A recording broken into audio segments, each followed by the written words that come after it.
All right, guys, I want to make a quick video. I'm trying to document us buying this land in North Carolina.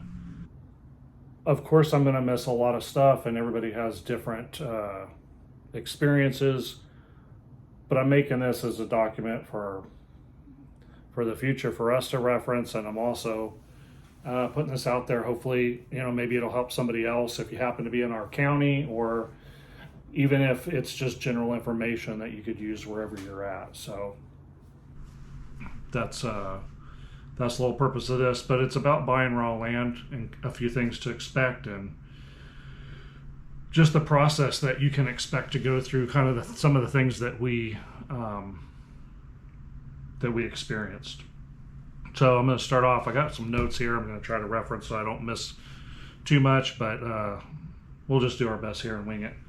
Anyway, process starts with, you find your land and you're making offers. And we happened to actually, our realtor was brilliant enough we found a piece of land with a kind of an uninhabitable house on it, and it was way out of our price range. And after we put a really low bid in just to test the waters, and they said, they came back, it's like, no way. He had the brilliant idea, without even talking to us, he just asked the realtor if he thought his client might be interested in carving up the land, letting us take a piece of it.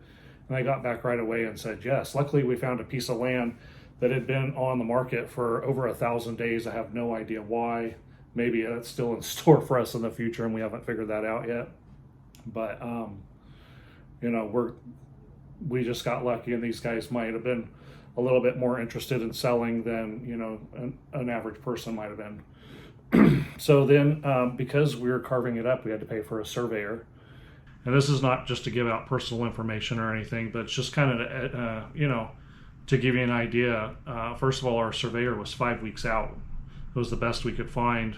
Our other ones were further out, and we were taking about 10 acres out of a 23.5 acre parcel.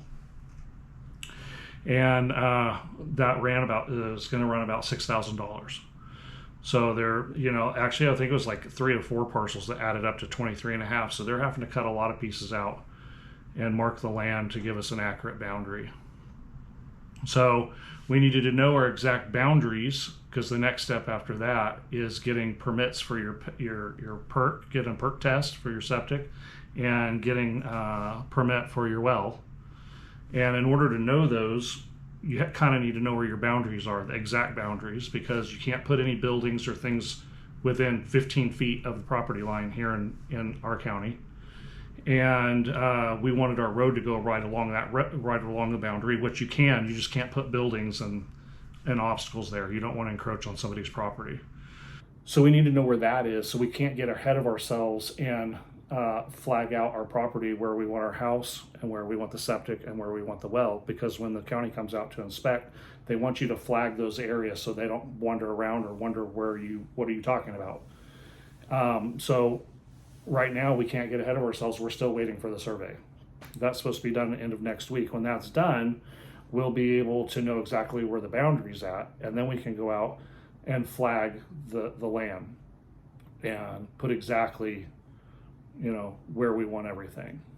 So so we're going to flag that, and then after that, you need to know in relation, you have to kind of already have had a plan of your house, like what is it going to look like, 2-story, 1-story, how many square footage, how many bedroom.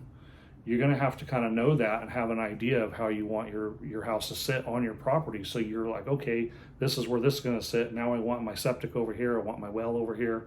You kind of know those before you're submitting plans. So it's interesting how all this kind of lines up. There's a certain way and order in which things need to go, but you have to get way ahead of yourself and have plans drawn out that they're not really going to count until down the road a ways. So it's just to give yourself an education, and you're going to change your mind, a lot of times. So after you have your survey, you know where your lines are, and you go out and flag your property. Well, in order for you to get these permits and the county to come out and inspect, you actually have to submit house plans. Now, come to find out in our county, we just found this out a couple days ago, we don't have to have a blueprint. We don't have to have, a CAD drawing. We don't have to have anything super perfect, because in our county, if you plan on being the builder and living in your own house, you don't have to be a contractor. If you're going to rent out the house or you're going to sell the house, then you do need to be a contractor. But the county is going to come out and they're going to keep checking off and make sure we want things to be to code because we want it to have resale value. Some people don't care, and I can respect that. It's kind of like, hey, this is our forever home. I don't really care. I'm going to be living in it forever. I think a lot of our freedoms are taken away with permitting and coding and all that stuff. But unfortunately, sometimes you got to choose where you're going to play the game and where you're going to, beg for forgiveness later. So if I want it to have value, it needs to be to code for a bank, and that's just the way it is. So then the next step is you're submitting your house plans, which in our case, we're able to just draw on some graph paper, a rough estimate and a rough idea. And when they're doing your PERC test, of course, they're going to be going off of how many bedrooms you have, not how many bathrooms, how many bedrooms you have, and then somewhat your square footage. And I'm just relaying information that I was told. I've visited the county 3 or 4 times now and had conversations, and this is what I've been told. So these are things to expect. The other thing that I had to also go out, and I've already met with the electric company that will be servicing us, still waiting on a quote on that, but you'll need to meet somebody out there and just say, this is a rough idea what I'm going to have the house over here, septic, well, and get a rough estimate so you know how much is it going to cost to run that power from the road to your house. And that's, of course, if you're staying on grid.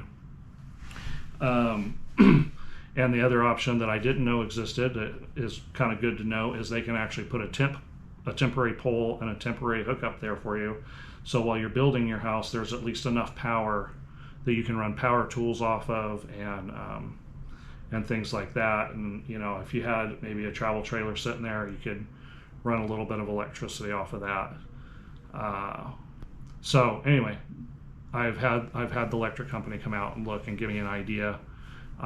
We do not like the smart meters, but it appears that that's all they have in this county serviced by that particular electrical company. So I've asked if I can have that away and off of my house, and in that case he said of course we can, and we might not even have to run a temporary pole. We can just put you a solid pole in, and once you have your house and all that stuff in, you can just run off of that. What's the other things we had to do? You kind of need to know, will you be putting in a modular shell, a modular home? That's a pretty cool new thing out here. I don't know if that's everywhere. Putting a modular shell, they're available now in a couple of places. It has no interior, no insulation, no nothing, but it's built to the North Carolina Building Code. And it's roofed, it's studded. You're going to be responsible for your drywall, your insulation, your electric, your plumbing. You're going to be for just about all of it. But the shell is there. The roof is on, the walls are on, the siding's on, and things like that. So that's an option. And then you have the option, you want to do a stick built, obviously. I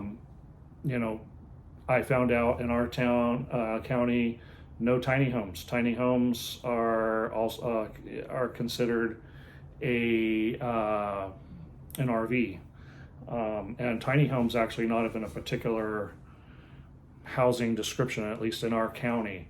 It's not a term that puts some housing in a category.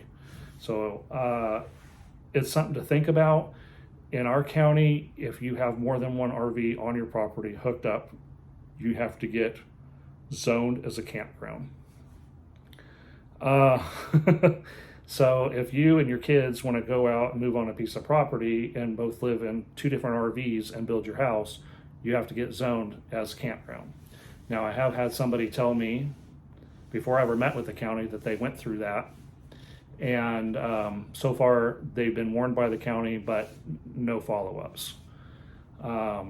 So you pick your battles. And same thing with Tiny homes, RVs are not allowed to be lived in year round. They are supposed to be a recreational vehicle that is stayed in part-time. So take that as you will, something to think about. I've heard of a lot of people, that was one of the reasons why we moved here. We thought we'd have a lot of freedoms to do things.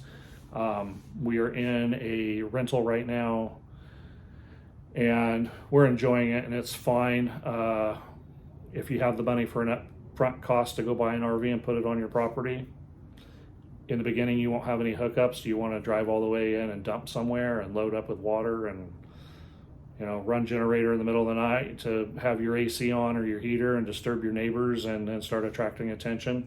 It all depends. How far are you out? How close are you to your neighbors? There's a lot of details there.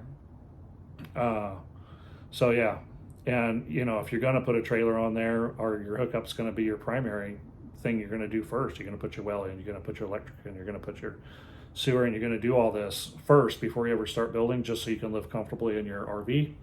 It's all numbers and whatever's convenient and what adds up for you. The permits for the septic and the well, they have to be granted before you can get quotes or bids. Because I asked, I haven't talked to well people yet, but I have talked to septic people. And I said, what do you need from me to start giving me quotes so I can stay ahead of the game? I'll know who I want, who I'm going to hire, who's going to do my septic. And they can't do that. They cannot give me a quote until the permit has been issued. So I guess there's details in that permit that gives them information so they have a more accurate, bid to put on. Also the permits have to be granted before you can do anything else. You can't have obviously any building going on or anything like that. And I started researching in which order, when you get permits for all these things, do you put your house in first and then your well and your septic? Do you put your septic in and then your house, then your well? Do you put your well, then your house, then your septic? Like, what order do you do? And my research has found that it can be in any order you want. A lot of people choose to do their well first just because they want to be absolutely sure there's water there, and they don't build a house in relation to where they wanted the well and then no water's hit.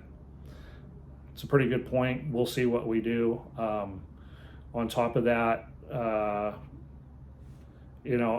watched a few YouTube videos, and I see houses installed definitely before the septic. They say a lot of times it's better to put the house in first, so the well and the septic are a little bit more sensitive, and you don't want to be destroying or aggravating the soil or the area with that's everything's already been put in, and you can't go over your leach field and all that stuff. So I don't know. Then I read somebody said they put their well in first because they didn't want to where it was going to be. They wouldn't have been able to put that well there had the house gone in first. So it's all in relation to how you're going to do that. So anyway, this has been a little bit of information, the best I can give you guys. Kind of things to expect, things to think about, things I had no idea. It's all new to me. Again, this is for if you buy raw land. We're in North Carolina. We're Polk County area. And our deal's still not done. I mean, we're still in our contingency stages. We're still doing our due diligence. We're researching everything. I mean, we're pretty much sold and we really want it. But you want to do things in order the best you can. It's different for everybody. Anyway, hope this helps you guys. Hope this gives you some information if anybody's interested in things to consider and to think about. And if there's anything you guys thought of that I missed, you can put it in the comments. If you have any questions, I don't know if I'll have the answers. I'm all new to this as well. But yeah, any input, any advice, it'd be greatly appreciated. And we'll make this like an information forum for all of us, trying to make it out there and move out onto some land and make that our home. So hope you guys have a good day. Hope that was all good for you, and we'll talk to you next time.